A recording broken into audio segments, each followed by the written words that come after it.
One of the things that often comes up in theater is, how do I make myself cry on stage? There are a few techniques that you can do. One of the techniques is the cheating technique. The cheating technique is when you just don't blink for a certain period of time, and you sit there and you don't let yourself blink, and all of a sudden your eyes start to water, and you're going to want to blink, but you don't. And you get a tear in your eye.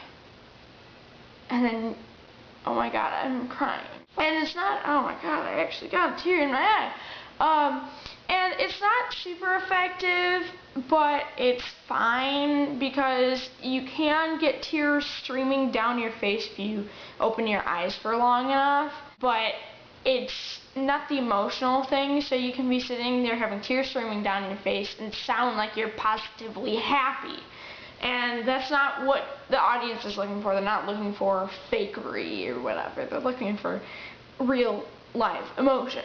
Another trick that you can do is, when I was in Romeo and Juliet, and I had to cry because there were so many emotional scenes. I had to be like, oh my god, Romeo is banished, and oh my god, Romeo's dead. What the director let us do was sit by ourselves, and the cast and crew couldn't bother us, and we'd have to get to that emotional level. And what I did to make myself cry was I sat and I thought about everything bad. You know, a lot of really, really high emotion things. And it can be different for different people, because sometimes a breakup can be really hard for one person and then just super easy for another person. So go ahead and sit and try to think of, what is it that makes me really, really emotional? And once you have that memory, just think about it. Just think about everything that went wrong with it. Think about why it makes you sad. Think about that stuff.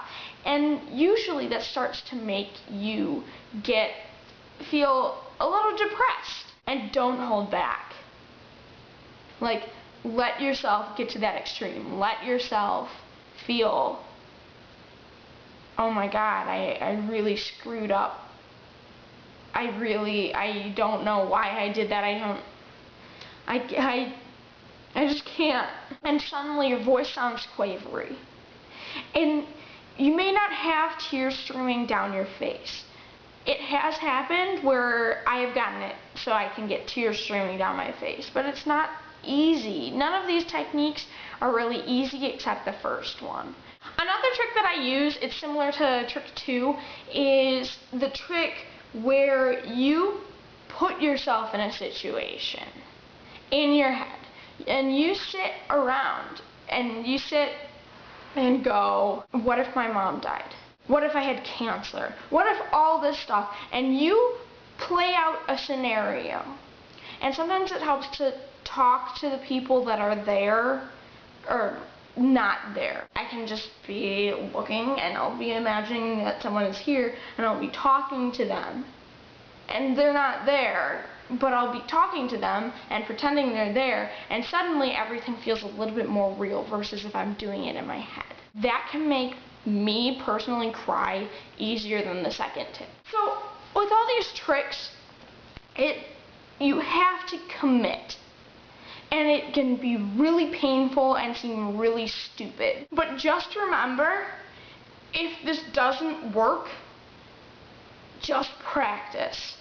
Take times to be by yourself. Anywhere you are alone and there's not going to be people bothering you or giving you weird looks or making you feel uncomfortable, say, okay, I'm going to try this. Everything comes with practice, so let yourself get frustrated about it. Let yourself feel like you're not doing it, because that might also make you be emotional.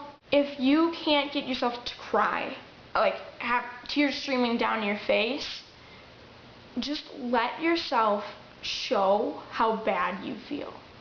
Because if you show how bad you feel, then it's a lot more believable that you're crying to the audience. Because if I sit there, and I'm in a good mood right now, honestly, and I go, okay, well, I am gonna cry. I'm just so, that just completely fake. And the audience is going to be like, okay, yeah, okay, you're really depressed because whatever your character's supposed to be, yeah, sure.